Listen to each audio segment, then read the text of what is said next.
안녕하세요. 매번 사연을 듣기만 했는데 오늘은 제 이야기를 해보러 왔습니다. 어떻게 시작해야 할지 조금 두서가 없더라도 이해해주세요. 저와 남편은 결혼 전문 중개업체를 통해 만난 사이입니다. 제가 어디 부족하고 그래서 업체를 통해 남자를 만난 건 아니고요.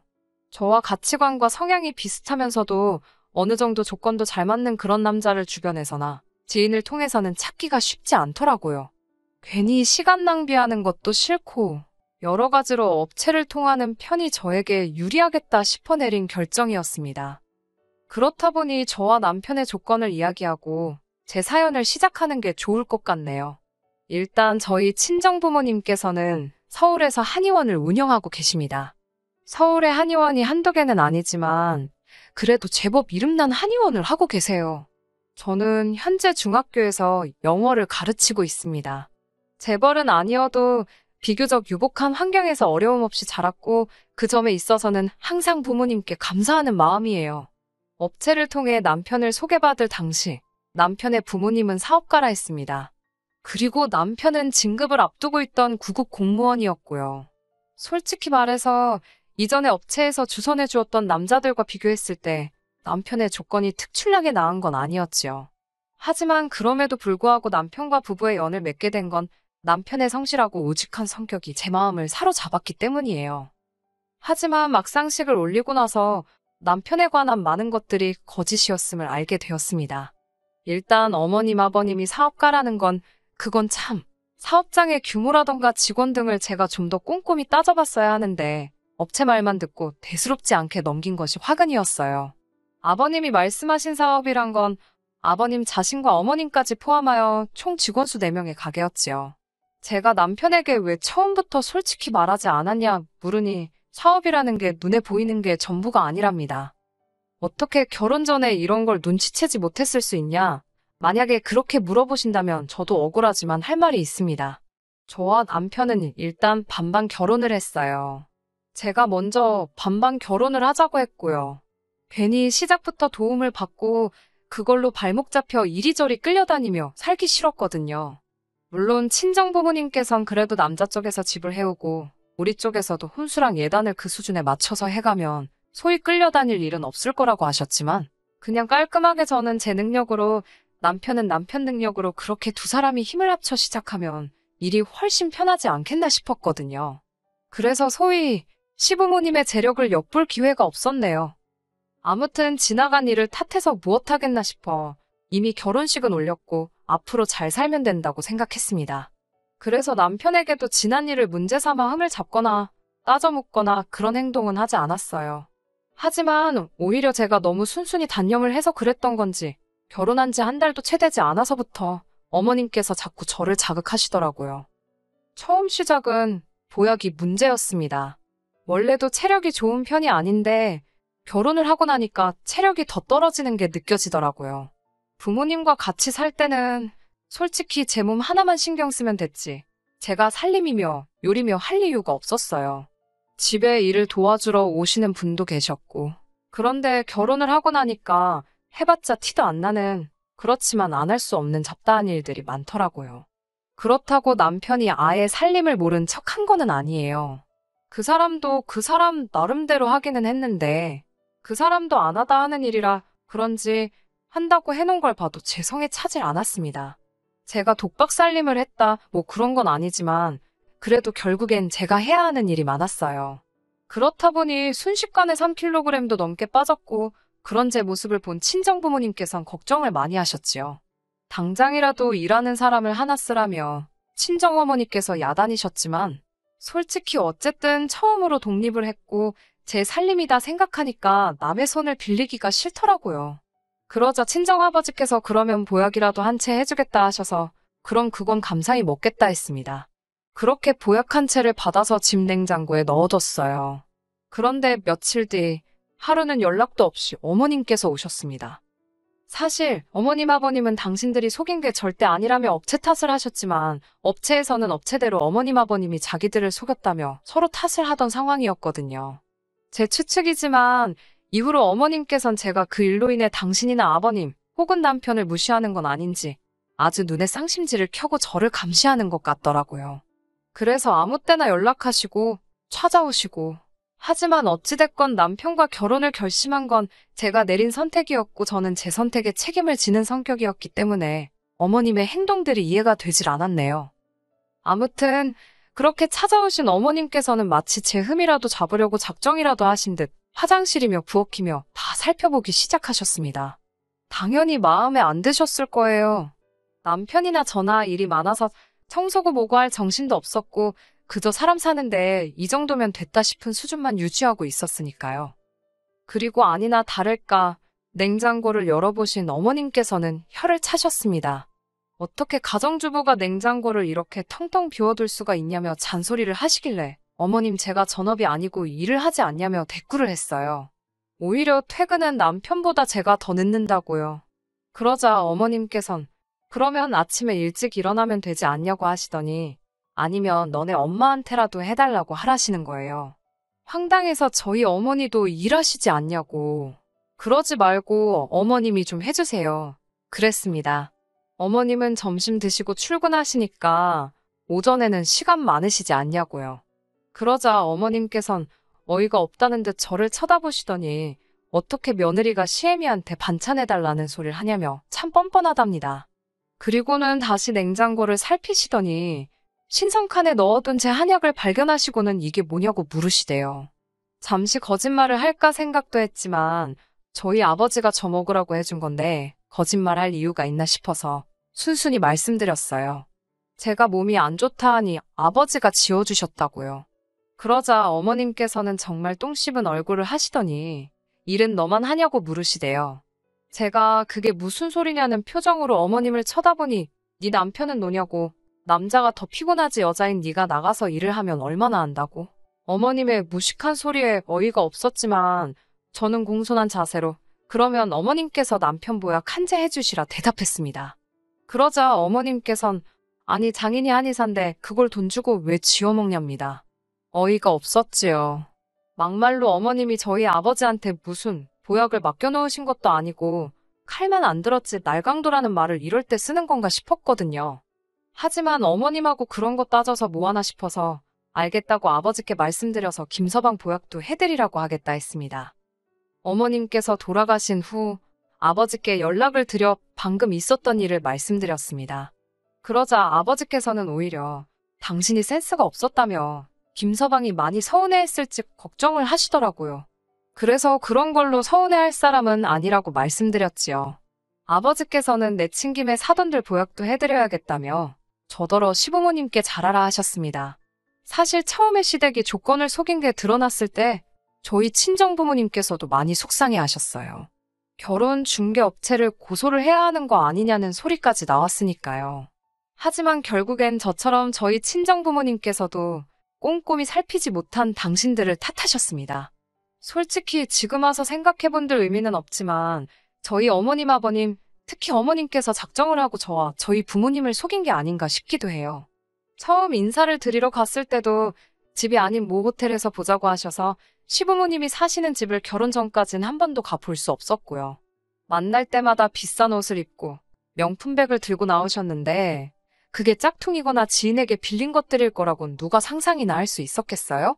심지어 저에게 당신 며느리가 되어주기로 해서 고맙다며 용돈으로 쓰라고 현찰로 500만 원을 주셨는데 그것도 알고 보니 남편이 모아둔 돈의 일부였으니까요. 아무튼 이 모든 것을 감내하고도 지키려던 결혼이었습니다. 남편을 너무 사랑해서 그랬다고 하면 솔직히 거짓말이고 앞서 말씀드린 대로 제 책임감과 동시에 주변 사람들의 눈이 두려웠기 때문이에요. 하지만 결국엔 이렇게 남편과 갈라서기로 마음을 먹었습니다. 그리고 단언컨대 이 모든 건 어머님의 욕심에서 비롯된 게 맞아요. 어머님이 말씀하신 대로 남편뿐만 아니라 어머님 아버님까지도 보약을 해드렸습니다.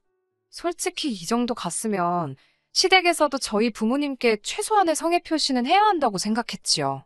하지만 성의 표시는 고사하고 오히려 말도 안 되는 소리를 하셨더라고요.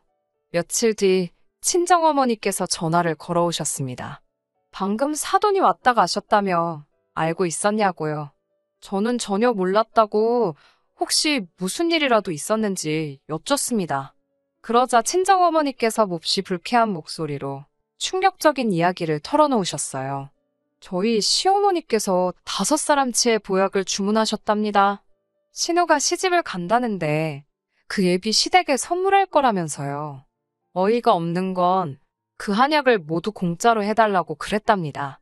사돈처녀 시집 가는데 그 정도는 해주실 수 있는 거 아니냐며.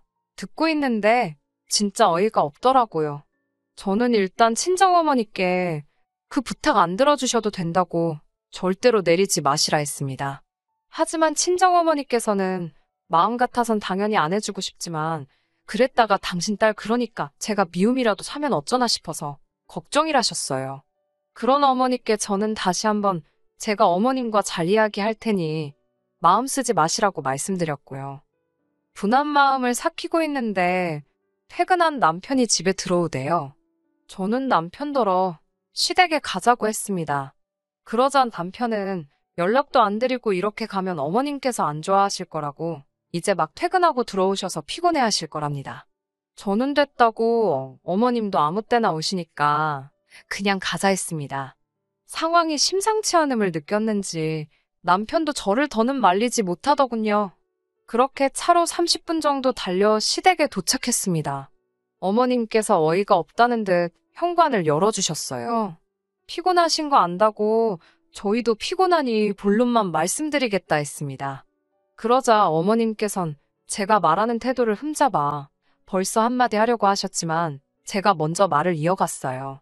저희 친정부모님께 무슨 신우예비 시댁 식구들 한약을 지어달라 하셨다는데 그게 사실이냐고요. 그러자 어머님께선 그걸 벌써 너네 엄마가 너한테 얘기했냐면서 생각보다 입이 싸네 그러시는 거예요. 제가 정색을 하며 아무리 사돈지간이어도 저희 어머니가 어머님보다 나이도 1살 더 많으시다고 말씀 조심해달라 했습니다. 어머님께서 어이가 없다는 듯 저를 쳐다보셨지만 저는 무시하고 말을 이어갔어요. 보약을 하실 거면 돈을 내시라고 저희 부모님한테 한약 맡겨놓으셨나고 물었지요. 그러자 신우가 나서서 저한테 한 소리 하더군요. 신우는 남편보다 2살이 많고 이번이 2번째 결혼이에요. 신우가 저더러 하는 말이 시집온 지 1년은커녕 반년도 안 된 며느리가 시어머니 무서운 줄을 모르고 멋대로 밤중에 시댁에 찾아와서 따박따박 따지는 법이 어디 있냐입니다. 저는 신우에게 잘 모르면 빠져 있으라 했어요. 그리고 신우예비 시댁 포약은 도대체 누구 머리에서 나온 생각이냐고 혹시 형님이 어머님 떨어 해달라고 했냐고 따졌습니다. 그러자 신우가 해달라고 할 수도 있는 거 아니냐며 한가족끼리 그런 거 하나 못 해주냐고 그래요. 어이가 없어서 저희 부모님이랑 형님이랑 한가족이냐고 정말 그렇게 생각하냐고 물었습니다. 그러자 신우도 뭐라 말은 못하고 시근덕거리기만 하더라고요.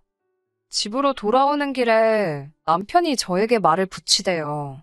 아무리 그래도 그렇지 신우나 시어머니나 다 저한테는 윗사람인데 말을 너무 막 하는 거 아니냐면서요. 저는 어머님이 먼저 우리 친정부모님을 뭘로 보셨는지 경우 없이 행동하시더라. 지금 나한테 한 말 그대로 어머님께 가서 먼저 하고 오라 했습니다.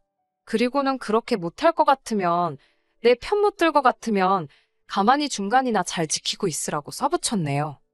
그리고는 얼마간 조용했습니다.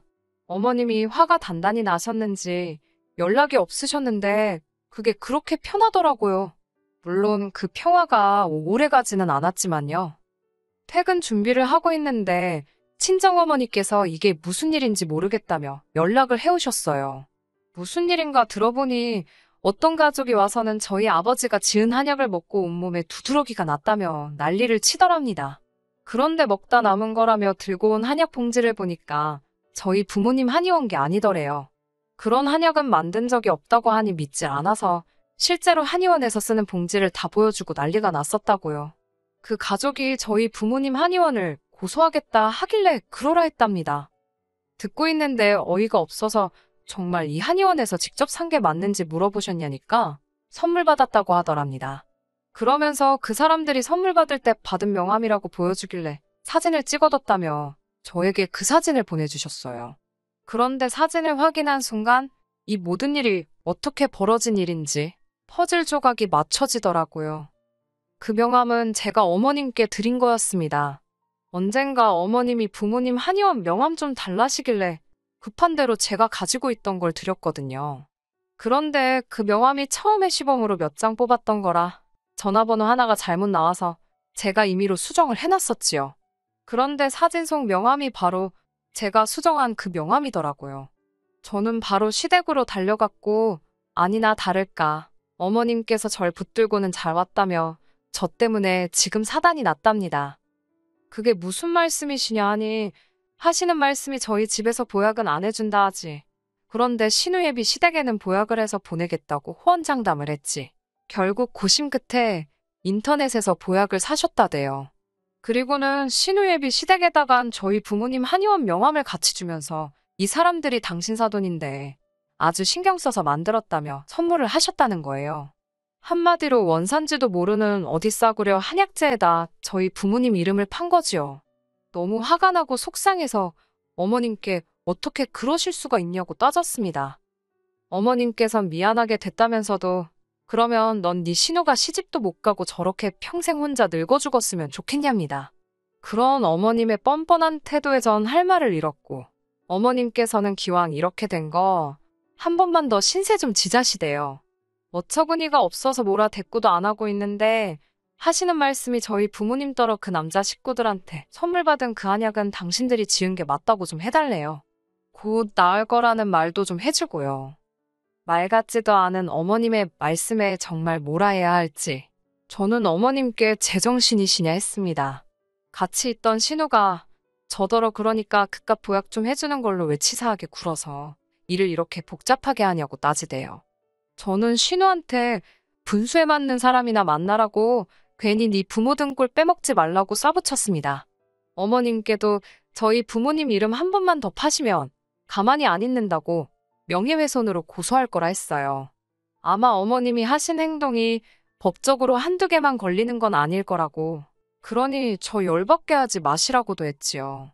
그러자 어머님께서는 제가 시댁 알기를 뭐같이 안다며 진작에 알고 있었답니다. 제가 당신을 무시하는 거려. 반성은 고사하고 조금의 미안함마저 느껴지지 않는 어머님의 태도에 진절머리가 나더군요. 그때 신우에게 들었는지 남편도 시댁으로 왔습니다. 남편이 저를 잡아 이끌며 집에 가자고 집에 가서 이야기하자길래 됐다 했어요. 이렇게 경우 없는 어머님하고 한시도 더 가족이란 이름으로 얽혀있기 싫다 했습니다. 이래서 기우는 결혼은 하는 게 아닌가 보다고 하니 남편이 말이 너무 심한 거 아니냐며 언성을 높이더군요. 솔직히 남편이 언성을 높인 건 그때가 처음이었기에 조금 충격적이긴 했지만 그렇다고 그동안은 제 편을 들어준 건 아니니까요. 그나마 중간에 있을 때는 서운한 건 없었는데 팔은 역시 안으로 굽는구나 싶어서 그냥 여기까지만 하자 했습니다. 솔직히 말하면 그 짧은 두세 달의 시간 동안 제가 너무 지쳤던 것 같아요. 결혼 업체에서는 제가 결국 헤어지기로 했다 하니 정말 미안하다 사과를 해왔습니다. 그리고 덧붙이기를 자기들이 아무래도 이상해서 서류를 검토해보니 시댁에서 서류를 위조한 것 같다며 자기들도 지금 시댁을 고소할 예정이라며 저는 제가 도울 게 있으면 돕겠다고 했습니다. 그리고 신우는 결국 파혼했어요. 그 남자 쪽에서도 신우와 시댁의 실체를 알아차린 건지 그놈의 체면 때문에 진작에 갈라서야 했을 걸 여기까지 질질 끌고 왔다는 사실이 솔직히 부끄럽고 속상합니다. 그래도 더 늦기 전에 지금이라도 제 자리를 찾았다는 게 다행이다 싶네요. 당분간은 건강관리에 힘쓰며 지낼 생각이에요. 끝까지 들어주셔서 감사합니다. 오늘의 사연은 여기까지입니다.